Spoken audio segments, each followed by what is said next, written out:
Hello दोस्तों, welcome back. कैसे हैं सब लोग? उम्मीद करते हैं सब लोग बहुत ही अच्छे होंगे। तो चलिए देख लेते हैं आज के हमारे बहुत ही यूजफुल किचन और घर का टिप्स, जिससे हमारे काम बहुत ही आसान हो जाएगी और सब कुछ बहुत ही बचने वाली है। तो देर ना करके चलिए वीडियो में आगे बढ़ते हैं, देख लेते हैं आज के बहुत ही यूजफुल टिप्स जो सबको मदद हो जाएगी।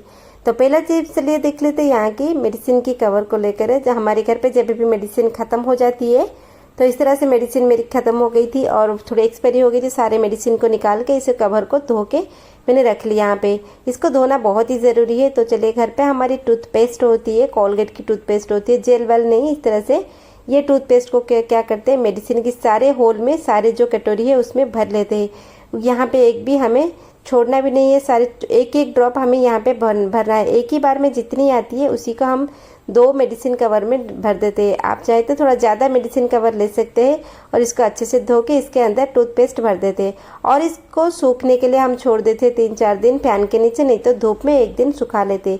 सूखने के बाद देखिए इसमें हम क्या करेंगे, एल्यूमिनियम फॉइल लेंगे और फॉइल लेके इसकी जो पीछे वाले हिस्से को कवर कर देंगे।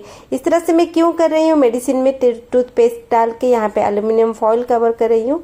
तो चलिए, बहुत ही अच्छी वाले हैक्स जुगाड़ू है। इसको हम रख देते हैं हमारे पर्स के अंदर, बैग के अंदर, कहीं पे भी हम देखिए जहाँ पे हम बाहर लेकर जाते हैं बैग, पर्स वगैरह, यहाँ पे इस तरह से रख देते हैं। करने का कारण यह है, जब भी हम बाहर जाते हैं कभी हम भूल जाते हैं, हमें ब्रश, टूथपेस्ट, टंग क्लीनर सब कुछ लेना भूल जाते हैं। इस तरह से हम टैबलेट जैसे इसको बना लेते हैं। बनाने के बाद जब भी हमें ब्रश करनी हो, एक टैबलेट निकालेंगे, थोड़ा सा पानी लेंगे और अच्छे से हाथ से उंगली से घिस देंगे, हो गया हमारा ब्रश। यहाँ पे ब्रश, टूथपेस्ट, टंग क्लीनर कुछ भी खरीदना नहीं पड़ा। जो एक नीम की लकड़ी होगी तो हो जाएगी। तो चलिए देख लेते हैं नेक्स्ट वाला हैक्स हमारी बच्चों को आईब्रो को लेकर है। बच्चों के आईब्रो कभी कभी क्या होता है, ठीक से उठते नहीं। तो इसमें हम क्या करेंगे, छोटा सा हैक्स करेंगे। घर पे जो सेम हमारी व्हाइट कलर की कोलगेट टूथपेस्ट होती है, सफ़ेद वाली, सिर्फ इसको क्या करेंगे, बच्चों के आईब्रो के ऊपर लगा के रख देंगे। बड़े भी ऐसे ही कर सकते। कभी कभी हमारे चोट लग के उस जगह पे आईब्रो नहीं उठती है, धीरे धीरे हमारे आईब्रो खाली हो जाती है उस जगह पे। बच्चों की भी सेम होती है, बहुत ही बच्चों के साथ बहुत ही होते हैं, क्योंकि कभी कभी उनके मुंह में चोट लग जाती है, आईब्रो के पास चोट लग जाती है, तो उस जगह की आईब्रो उठती नहीं। तो इस तरह से हम एक दिन अल्टरनेटिव में अगर थोड़ा ये कोलगेट टूथपेस्ट लगाएंगे और लगाने के बाद इसको सूखने के लिए छोड़ देंगे। सूखने के बाद हम क्या करेंगे, इसको पानी से कपड़े दे लेके पोंछ लेंगे। ऐसे अगर रोज वक्त मिलता है तो कर लीजिए, नहीं तो 2 दिन में एक बार, 3 दिन में एक बार अगर करेंगे, धीरे धीरे उसी जगह पे आईब्रो उठना शुरू हो जाएगा और ये जगह खाली नहीं रहेगी। आईब्रो की जगह जब भी खाली रहती है बहुत ही बुरा लगता है, मतलब बहुत ही अजीब सा लगता है हमारे मुंह, बच्चों के मुंह। तो इस जगह पे आईब्रो, न्यू आईब्रो के बाल आने के लिए ये छोटा सा हैक्स है, लेकिन ये बहुत ही काम करता है। देखिए, और आईब्रो एक शेप में हो जाती है और टेढ़ा मेढ़ा नहीं रहता है। खास करके लड़कों के आईब्रो बहुत ही टेढ़ा मेढ़ा रहता है। तो इस तरह से करेंगे तो ये आईब्रो एक शेप में रह जाएगी और आगे से हमारी आईब्रो बिल्कुल गड़बड़ नहीं दिखेगी। तो चलिए देख लेते हैं नेक्स्ट वाला हैक्स हमारी। यहाँ पे कढ़ाई में पानी डालती हूँ, पीने का पानी नहीं है, ये नल का पानी है। कढ़ाई में हम 1 बोतल पानी डालते हैं। पानी डालने के बाद हम यहाँ पे क्या करेंगे, एक पैकेट पाउच शैम्पू ले लेंगे। जो भी शैम्पू आपके पास है, जो भी लिक्विड वॉश कपड़े धोने की है, उसी को थोड़ा सा लीजिए। 1 चम्मच नहीं लीजिए, नहीं तो 1 पाउच लीजिए। इसको हम अच्छे से घोल कर लेते हैं और ये पे पानी, शैम्पू वाले पानी हमारे रेडी हो गया। इसको हम बगल में रखते हैं। तो चलिए, बहुत ही यूजफुल हैक्स है। सर्दी के मौसम में ये हैक्स बहुत ही काम आएगी। घर पे जो टाल्कम पाउडर होती है एक्सपायरी वाले, हम यूज नहीं करते, फेंकने के लिए रख देते हैं। तो उसी में हम टाल्कम पाउडर 1 कटोरी में लेते हैं और यहाँ पे मीठा सोडा 3-4 चम्मच ले लेंगे। थोड़ा ज़्यादा मात्रा में पाउडर और सोडा लेंगे ताकि हमारी काम बहुत ही अच्छी तरह से बन जाए। और इसमें कुछ डालना नहीं है, हम दोनों चीज़ों को बहुत ही अच्छी तरह से मिक्स करते हैं।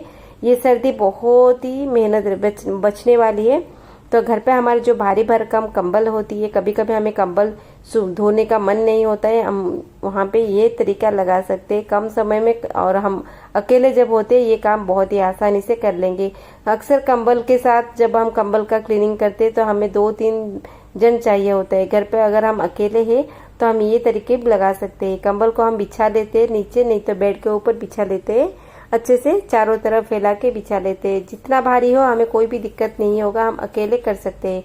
तो हमने यहाँ पे जो पाउडर का मिश्रण बनाया था, उसी मिश्रण को एक चाय की छन्नी में डालते हैं और इसको चारों तरफ फैला देते हैं। चाय के छन्नी में इसीलिए हमने डाला कि चारों तरफ इक्वली स्प्रेड हो जाए। तो हमारी सर्दी वाली कंबल जो होती है, पूरे सर्दी में 2-3 बार हमें कंबल धोना पड़ता है। तो ये तो बहुत ही अच्छी ट्रिक से हम ये जो हमने पाउडर बनाई है, पाउडर का अच्छी तरह से स्प्रेड कर लेते हैं ताकि ये हर तरफ इक्वली हो जाए। तो चलिए ये हमने स्प्रेड कर लिया, चारों तरफ फैला के यहाँ पे डाल दी। हमारे पास जो पुराने वाले हमारी सॉक्स होती है, जुराब होती है, जिसको हम पहनते हैं, इसको अच्छे से साफ कर लेंगे और इसके बाद हम इसके ऊपर बहुत ही अच्छे से रगड़ लेंगे ताकि ये बैक्टीरिया फ्री हो जाए। मीठा सोडा जो होता है, खाने का सोडा, ये बैक्टीरिया फ्री करता है और टाल्कम पाउडर बहुत ही अच्छी खुशबू लाती है। अगर हम अकेले रहते साफ करना हमें पसंद नहीं है तो हम इस तरह से 1-2 बार कर सकते हैं और लास्ट एंड में जब सर्दी खत्म हो तभी हम एक साफ करके पानी में इसको रख सकते हैं। बीच बीच में हम इस तरह से कर लेंगे। तो देखिए हमारी ये कंबल बहुत ही अच्छी तरह से हम इसको बैक्टीरिया फ्री पहले करते हैं। जितने भी गंध है, डस्ट है, बैक्टीरिया है, मीठा सोडा से ये खत्म हो जाएगी, बैक्टीरिया मर जाएंगे। तो यहाँ पे हमने जो शैम्पू वाला पानी बनाया था, इसमें एक पिलो कवर को इसको डुबाते हैं और इस पिलो कवर को अच्छे से निचोड़ लेते हैं। बहुत ही टाइट करके निचोड़ लेंगे और इसको अच्छे से में थोड़ा पटक लेंगे और यहाँ पे देखिए बहुत ही अच्छी तरह से देखिए। और यहाँ पे हमने क्या करेंगे, एक ढक्कन हो, प्रेशर कुकर का कवर हो, कुछ भी हो, इसको लेंगे, इसके ऊपर कपड़े को अच्छे से लपेट लेंगे। लपेटने के बाद हम इसके क्या करेंगे, ये शैम्पू का पानी है, इसको हम इसके ऊपर अच्छे से साफ कर लेंगे ताकि जो ये डस्ट वगैरह है, पाउडर वगैरह है, ये अच्छे से क्लीन हो जाए। ताकि ये पानी में हम थोड़ा इसको साफ कर लिए, पूरा पानी देंगे तो पूरा गीला हो जाएगा। और अगर धूप नहीं आती है, हमारे आसपास कोहरा छाया हुआ है, तो ये तरकीब हम बहुत ही अच्छे से लगा सकते हैं। 10-15 मिनट में आपकी कंबल साफ हो जाएगी। पूरे दिन की जरूरत नहीं है, 2-3 दिन की भी जरूरत नहीं है। इसी तरह से आप अकेले हैं तो ये कंबल को बहुत ही अच्छी तरह से आप साफ कर लेंगे। तो देखिए यहाँ पे कंबल बहुत ही अच्छी तरह से साफ हो गया और इसको धूप में रखने की जरूरत नहीं है। अगर है तो रखिए, नहीं है तो प्रेशर कुकर में आप पानी गर्म कीजिए, बहुत ही गर्म पानी होना चाहिए और इसका ढक्कन भी लगा देते हैं ताकि इसके अंदर जो भाप बने रहे। तो आके इसके ऊपर प्रेशर कुकर चढ़ा देते हैं। कभी भी कंबल के ऊपर आयरन मत चढ़ाइए, नहीं तो कंबल का जो रेशे खराब हो जाता है और सॉफ्टनेस खत्म हो जाती है। और इसको फैन के नीचे डाल दीजिए। हो गया हमारा कंबल का साफ। हमें एक ही जन हम कर सकते हैं। तो चलिए देख लेते हैं सर्दी का और एक बहुत ही जबरदस्त नुस्खा। घर पे हमारी सरसों की तेल होती है, अगर नहीं है तो थोड़ा सरसों की तेल लेकर आइए और यहाँ पे कटोरी में हम सरसों की तेल को गैस में धीमी आंच पे गरम करते हैं। जब भी हमारी सरसों की तेल गरम हो जाती है दोस्तों, इसको हम नीचे ले आएंगे और ले आने के बाद हम धीमी आंच में गरम करेंगे। धीरे धीरे इसमें धुआं निकल आए तो नीचे ले आएंगे और इसके ये गरम होने के टाइम पे ही इसमें क्या करेंगे, हमारे घर पे जो पेट्रोलियम जेली होती है, सर्दी का बहुत ही खास चीज होती है ये। तो हम क्या करेंगे, थोड़ा सा पेट्रोलियम जेली यहाँ पे डालते हैं। 1 चम्मच 2 चम्मच तेल में 1 चम्मच पेट्रोलियम जेली डालते हैं। डालने के बाद इसको मेल्ट होने के लिए छोड़ते हैं। तो मेल्ट होने के बाद थोड़ा ये ठंडा हो जाए, मतलब पूरा ठंडा नहीं, या सेमी गरम रहना चाहिए, सेने लाइक गरम रहना चाहिए। उसी वक्त हम क्या करेंगे, इस दोनों चीजों को, मिश्रण को हम क्या करेंगे, एक देखिए इस तरह से थोड़ा बैठ गया है, मतलब ये थोड़ा गर्म है। इसको एक डिब्बी में हम डाल देते हैं। आप सोच भी नहीं सकते दोस्तों, सर्दी के मौसम में इसका जुगाड़ बहुत ही अच्छे से होने वाला है। तो हम यहाँ करेंगे, जो वैसलीन की डिब्बियाँ छोटे छोटे होते हैं, इसी में हम डाल देंगे। हमें कोई भी मेडिसिन, दवाई, केमिकल्स, कोई भी चीज़ों की ज़रूरत नहीं है। बाहर से कुछ भी खरीदने की ज़रूरत नहीं है। बहुत ही अच्छे काम में हम यहाँ पे इस्तेमाल करेंगे। तो सारी चीज़ें हम यहाँ से कटोरी से निकाल लेते।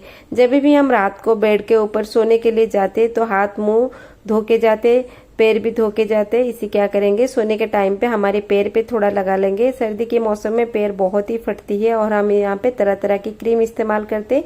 तो सबसे अच्छा वाला देसी नुस्खा ये है कि आप यहाँ पे पैर पे लगाइए, पूरे पैर पे लगाइए, अपनी हाथ पे लगाइए, कोनी पे लगाइए, हर जगह लगाइए। कालापन दूर हो जाएगा और यहाँ पे मॉइस्चर भी एक बनी रहेगी और हमारी पैर दोबारा नहीं फटेगी। पैर सुबह जब देखेंगे आपके पैर बहुत ही सुंदर दिखेंगे, मतलब पैर बहुत ही खिलखिला के रहेंगे और फटी हुई और सफ़ेद सफ़ेद पैर बिल्कुल नहीं रहेंगे। पूरा बिल्कुल टाइट होके पैर हमारी रह जाएगी, फटने के निशान भी खत्म हो जाएगी। हाथ पे इस तरह से आप इस्तेमाल कर सकते हैं। नाखून में बर्तन वगैरह साफ करने के बाद हमारे हाथ भी फट जाते हैं। ये बहुत ही अच्छी वाली रेमेडी है, बहुत ही अच्छी नुस्खा है, ट्राई कीजिए। तो चलिए देख लेते हैं नेक्स्ट वाला हैक्स हमारी। यहाँ पे रागी को लेकर, रागी एक मिलेट फूड है। जब भी हम घर पे रागी लाते हैं, थोड़ा सी बात का ध्यान रखेंगे। अगर आप इस तरह से ये दाने वाले रागी लेकर आते हैं तो लाने के बाद जितनी भी आप पैकेट लाए, लाने के बाद इसको खोल के अच्छे से पानी में धो के इसको पूरा धूप में रखिए, पूरे अच्छे से साफ कर लीजिए, सारे इसमें कंकड़ वकड़ निकाल दीजिए अगर खुले वाले लाते हैं तो। और लाने के बाद आप क्या करेंगे, ये धोने के बाद एक दो दिन में अगर धूप ज्यादा है तो अच्छे से धुल जाएगी। तो हम क्या करेंगे, रागी के हम क्या करते हैं, इसको पीस के पाउडर बनाते हैं, फिर जाके इससे खाना बनाते हैं। आप क्या करेंगे, जब भी आप ज्यादा मात्रा में रागी लाते हैं, 2-3 केजी रागी लाते हैं, अगर आपका कहीं से ये हार्वेस्ट भी लेकर आते हैं गांव वगैरह से, तो इसको धो के एक बड़े डिब्बा में रख लीजिए। और जब भी आपको बनानी है आधा केजी 1 केजी इस तरह से आप इसको पीसिए। सारे रागी को कभी भी मत पीसिए। पीसने के बाद और रेस्ट रागी को आप रख दीजिए। जब भी ये पाउडर वाली रागी खत्म हो तब उसके बाद इसको इस्तेमाल कीजिए। करने की मकसद ये है कि जब भी आप रागी लाते हैं तो जल्दी इसमें कीड़ा लग जाती है। तो जब भी रागी आपको कभी भी पाउडर वाले रागी खरीदनी नहीं चाहिए, इसमें बहुत ही जल्दी कीड़ा लगता है। अगर घर पे आप चूरा बना के करते हैं तो ये थोड़ी देर के लिए रह जाती है, बहुत देर से कीड़ा लगता है। बहुत ही फ्रेश रागी आप खुद बनाइए और जब ये खत्म हो जाए फिर से आप दोबारा इसको पीस के बनाइए। कभी भी बाहर से ये खुले वाले पाउडर रागी मत लाइए, इसमें हवा लग के जल्दी ही कीड़ा लग जाते हैं और हमारी चीजें खराब होती है। तो चलिए देख लेते हैं नेक्स्ट वाला है हमारे गैस को लेकर। जब भी हम खाना बनाने के बाद हम क्या करते हैं, ऐसे ही गैस को साफ कर लेते हैं। तो चलिए आज बहुत ही अच्छी वाली जुगाड़ो लगाते हैं। यहाँ पे गैस की हम ये जो स्टैंड निकाल देते और बर्नल को भी निकाल देते, सारी चीजों को पहले नीचे उतारते हैं। बीच बीच में हमें 2-3 महीना में ये काम करना बहुत ही जरूरी होती है। तो चलिए बर्नल को हम क्या करेंगे, बर्नल को यहाँ पे निकालेंगे। उससे पहले थोड़ा एक काम करेंगे, एक मेडिसिन की कवर लेंगे और यहाँ पे एक कटोरी में हम गर्म पानी लेंगे और जो एक्सपायरी मेडिसिन है हम इसको फेंक देते हैं ना, इसको बिल्कुल नहीं फेंकेंगे। फेंकने से पहले एक काम कर लेते हैं, एक्सपायरी मेडिसिन 3-4 टैबलेट इसमें डाल देते हैं। और इसके बाद हम क्या करेंगे, जो पहला देखा ना आपने कोलगेट वाले हम जो बनाए थे टैबलेट, उसको भी 1-2 डाल देते हैं। अगर ये नहीं है आप तो कोलगेट टूथपेस्ट डाल सकते हैं। और इसमें थोड़ी नींबू निचोड़ लीजिए और इसके बाद आप थोड़ा सा मीठा सोडा इसमें डाल दीजिए। बस हो गया हमारा काम। बहुत ही मेहनत वाले काम को हम बहुत ही आसान बनाते हैं। इसमें हम क्या करेंगे, बर्नल को हम डुबा देंगे और देखिए ये कवर को भी हम फेंकेंगे नहीं, इसकी काम भी इसमें बचा है। तो हम बर्नल को डुबा के 10 मिनट के लिए छोड़ देते। उससे पहले और एक काम भी कर लेते। ये जो कवर है, ये कवर का काम आज हम गैस टॉप पे करेंगे। तो पूरे टॉप पे हम क्या करेंगे, थोड़ा थोड़ा मीठा सोडा फैला देते हैं और इसके ऊपर थोड़ा सा नींबू भी निचोड़ लेते हैं। अगर पुरानी नींबू है तो इसकी छिलका को हम यहाँ पे ऊपर घिस लेते हैं। मीठा ये सोडा और नींबू अच्छे से टॉप के ऊपर घिस लेते हैं। और ये कवर का काम बहुत ही अच्छे से हम यहाँ पे इस्तेमाल करेंगे। जब भी हमारे खाना वाना बनाते ये नीचे आके हमारी खाना जल के एक जगह पे परत होके रह जाती है, बहुत ही बुरी तरह से जल के रहती है। दूध वगैरह चाय वगैरह जब नीचे गिरता है तो बहुत ही जल के रहता है। उसको निकालने के लिए ये कवर, मेडिसिन कवर बहुत ही काम आएगी। और स्पेशली हमारी ये जो स्विच है, गैस की स्विच है ना, इसी जगह पे बहुत ही ये हमारी खाना फंस के रहती है। चिकनाई, तेल चिकनाई, बार बार हम बटन को हाथ लगाते हैं, गैस बंद करते खोलते, तो इसी जगह पे जो मेला रहता है हम इसको निकाल नहीं पाते। जूने वगैरह से तो बिल्कुल भी नहीं निकलता है। तो इस तरह से मेडिसिन का जो कवर है बहुत ही धार होती है, चाकू से भी इतनी अच्छे से नहीं निकलेगी, मेडिसिन की कवर से जितनी अच्छे से निकल जाती है। आप एक बार करके देखिए, सारे गंदगी जो फंस के रहती है ना वो बहुत ही अच्छे से निकल जाती है। 2-3 महीने में आपके गैस स्टोव को आपको साफ करना बहुत ही जरूरी है, क्योंकि यह हाइजीन रखना चाहिए, क्योंकि हम इसमें खाना बनाते हैं तो हम भी खुद स्वस्थ रह सकते हैं। तो बहुत ही छोटे छोटे किचन टिप्स है, लेकिन बहुत ही जरूरी है घर और किचन की काम को आसान बनाने के लिए। तो देखिए दोस्तों, यहाँ मैंने घिस के ये बटन में से कितनी सारी गंदगी निकाल ली। 2-3 महीने में मैं एक बार जरूर डीप क्लीन करती हूँ। सारी चीजों को हम बर्तन वगैरह, गैस वगैरह 2-3 महीने में एक बार डीप क्लीन करना बहुत ही जरूरी होते हैं। तो चलिए यहाँ पे कितनी सारी गंदगी हमारी स्विच में से निकल गई। दोनों स्विच को ऐसे ही साफ कर लेंगे और हमारी स्विच यहाँ पे साफ हो गई। दूसरी वाली भाग को भी इसी तरह से साफ कर लेंगे। और किचन टॉप को हम इस तरह से मेडिसिन की कवर से थोड़ा कुरेद लेंगे ताकि जो खाना इसके ऊपर गिरा है, थोड़ा सूख गया है, ये भी बहुत ही अच्छी तरह से निकल जाएगी और जंक वगैरह वो भी निकल जाएगी। तो चलिए हमारा 10-15 मिनट हो चुका है। ये बर्नल को भी हम नींबू की छिलके से घिस लेते, साफ कर लेते ताकि बर्नल जल के इसकी जो छेदें बंद हो जाती है, इससे साफ करेंगे तो हमारी छेद भी खुल जाएगी और आगे से गैस की खपत भी नहीं होगी। कभी कभी हमारे गैस की बहुत ही बर्बादी होती है, बर्नल खराब होती है और हमारी जो फ्लेम है बहुत ही अच्छी तरह से आता भी नहीं और हमें बहुत ही दिक्कत होती है। इस तरह से हमारी ये बर्नल भी साफ हो गई, गैस टॉप भी साफ हो गई। देखिए सारे छेद हमारे खुल गए, अच्छे से दिख रहे। आगे से हमारी सारी चीज डीप क्लीन हो गई, सब कुछ फटाफट हो गया। कैसा लगा आज का वीडियो प्लीज कमेंट में बताइए और ऐसे ही बने रहिए, प्यार देते रहिए। ऐसे यूजफुल टिप्स एंड ट्रिक्स देखने के लिए चैनल को कृपा करके सब्सक्राइब करके रखिए और बेल आइकन को दबा लीजिए। जब भी नया वीडियो आए तो आपको पास नोटिफिकेशन फटाफट पहुंच जाए। तो चलिए कल के वाले वीडियो में मिलते हैं, तब तक के लिए दोस्तों टेक केयर एंड बाय।